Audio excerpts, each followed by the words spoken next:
Yeah, I just want to talk to you for a brief moment about an experience I had where I learned to basically the laws of manifestation. And I'd like to share it with you. My wife and I went to a series of events in the state of Washington, about 50 miles southeast of Seattle, right near Mount Rainier. We went to 4 events in 1 year. I think this was in '05. And these events were held basically outside, and we were camping out. And we went all different times of the year, winter, spring, summer, and fall, so we were in all kinds of weather. You were on location the entire time. The events lasted for roughly 5 days, although one was 7 or 8 days. And one of the disciplines that we learned and did was a thing called field work. And the way it works is they would give you, there's 1,000 people there, by the way. People would come from all over the world to come to these events. They would come from Europe, England, Germany, France, Spain. They would come from South America, Ecuador, Colombia, Argentina, Brazil. They would come from Mexico, all over the US and Canada, even from Taiwan, some from Japan. All people came from China, although when I was there, nobody was there from China. New Zealand, Australia, all over the place, okay? 1,000 people, probably around 30 or 40 children between the ages of, say, 4 and 12. Okay, that's the setting. So we would meet in this big, huge arena with a dirt floor, and we would sleep outside in tents. Well, it was a dirt floor, and on top of it was sort of this indoor-outdoor carpet, and we'd sit on the floor and we'd have these, learning sessions. Okay, in between learning sessions, we would go do disciplines. Okay. And one of the disciplines was called field work. And the field work was this. They would give us these index cards about this big without lines on them, and crayons and pencils. And what we're supposed to do is draw or write in there something which represented what we wanted to own, experience, attract, possess, magnetize, whatever. It could be money, it could be a car, it could be a relationship, it could be the way you want somebody to think of us and act toward us, whatever it was. Then they would take those cards and they would put them in individual Ziploc baggies, take them out to this field. The field was about as big as 2 football fields, and it was surrounded by a white horse fence. They would take the Ziploc bags with the cards in them, and they would tape them to the top rungs of the fence all the way around, image in. Then we would be let out into the field with blinders on, and we would basically bump into each other and look for our cards with our eyes closed and our blinders on. We'd be out there for 3 hours at a time, sometimes longer. It could be snowing, raining, sleeting, it could be 95 degrees, whatever. It could be at 7 o'clock in the morning, 2 o'clock in the afternoon, whatever. This was what we went for.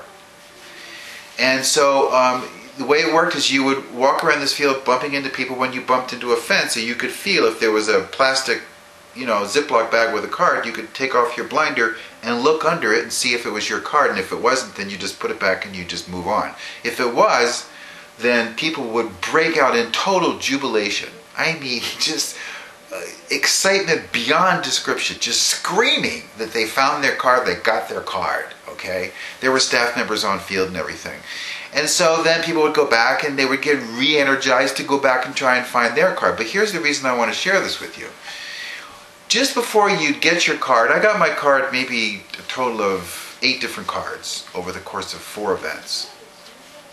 And just before I would get my card, I would go into this space where time and space does not exist. I would go into this zone, like a zone, okay? Where I would become completely one with my card. Not even really to the point that I was thinking about the card, just what the card was all about, the experience of what that was, what the card represented to me. Total oneness, almost like beyond description.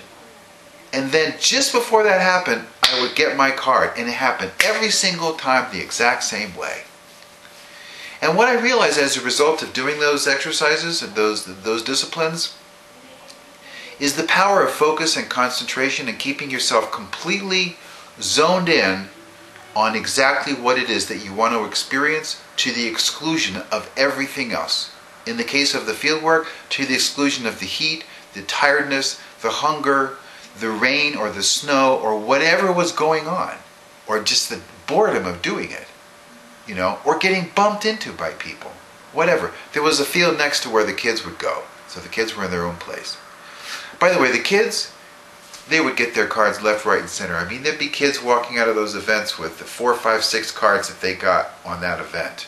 When you would get your card, they would actually tape it to your chest or your back. You could walk around for the rest of the event with your card on you. It was like a badge of honor. It was a badge of achievement. The children would walk around with 3, 4, 5 cards taped onto them. You know, maybe they would think of an ice cream cone or whatever they would think of, and they don't have any junk going on in their mind, so they get their card like sometimes within 15, 20 minutes. They go out and get in another card. The staff would put it out there, go out and do it again. It was incredible.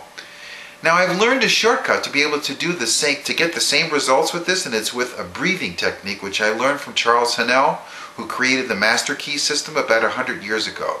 It's in a book called The Amazing Secrets of the Yogi, and he teaches how with breathing you can focus on the object of your desire, and actually it's the same result. Only this is a lot easier because you can do it all day long in your home. You can do it 2 or 3 times a day.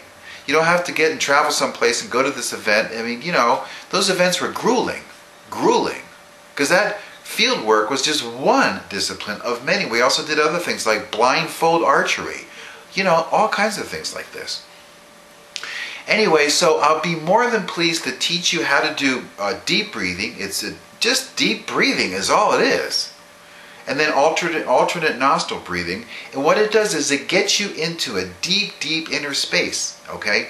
And if you also start focusing on what it is that you want to achieve and accomplish while you're doing this deep breathing, the visual and the imagery and the affirmations of what you want becomes hardwired into your breath. I guess that's how it works. That's the only way I can describe it.